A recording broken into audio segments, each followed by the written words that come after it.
Hello everybody. In this video, I am going to discuss about Norton's theorem.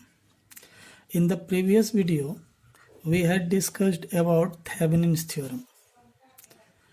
Actually, Thevenin theorem is used to convert complex circuit into simplest circuit. Today, topic is Norton's theorem. Norton theorem is also applicable to convert complex circuit into simplest circuit, but there is a slight difference. So let us see what is Norton's theorem. First, I read the statement. Any two linear network may be replaced by current source. See this. Any two terminal linear network may be replaced by current source equal to the short circuited current between the terminals in parallel with the resistance seen across the terminals.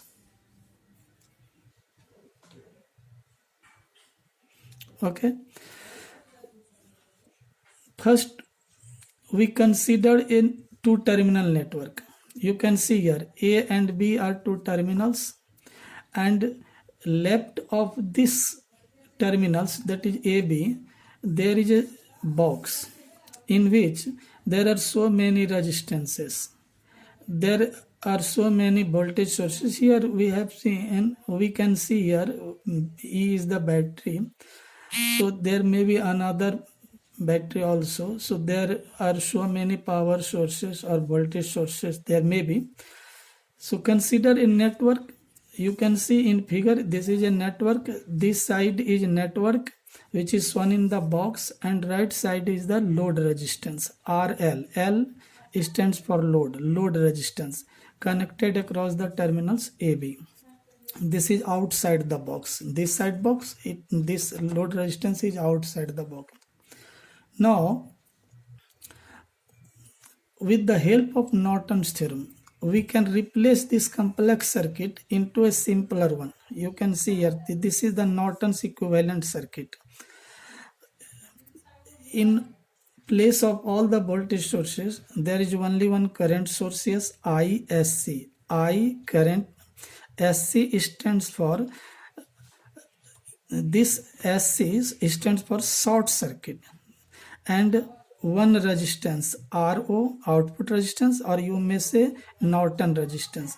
These two are in parallel. So if you connect a current source ISC in parallel with the output resistance, these two together will give the same result as this complex circuit, and that is why this is the equivalent circuit of this, and it is given by Norton.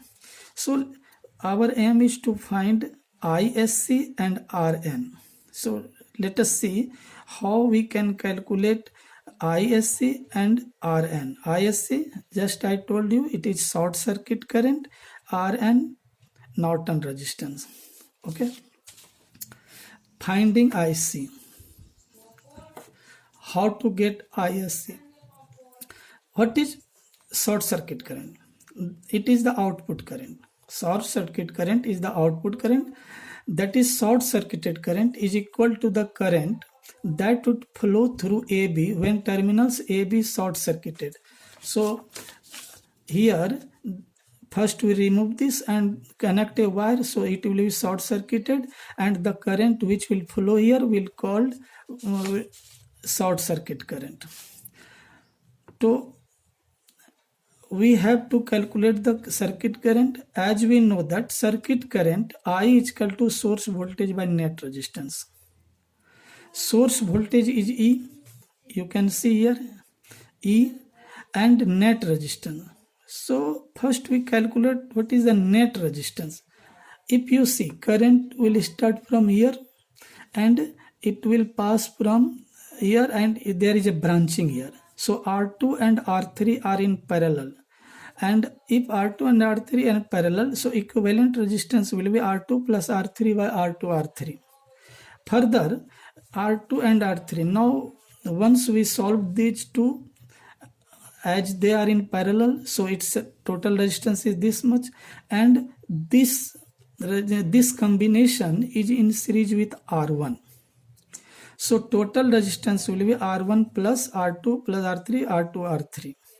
Okay, these two are in parallel, and this combination is in series with. In series, we simply plus. So circuit current I is equal to voltage by total resistance. This is the total resistance and this is the voltage here. So current is equal to EI. This is not the short circuit. This is the circuit current. Okay. Now we will go to calculate the short circuit current. Short circuit current means current flowing through R2.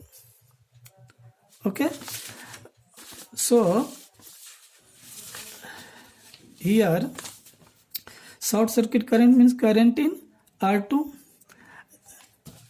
Now you can see that R2 and R3 are in parallel. So there is a division of current. Here current is divided.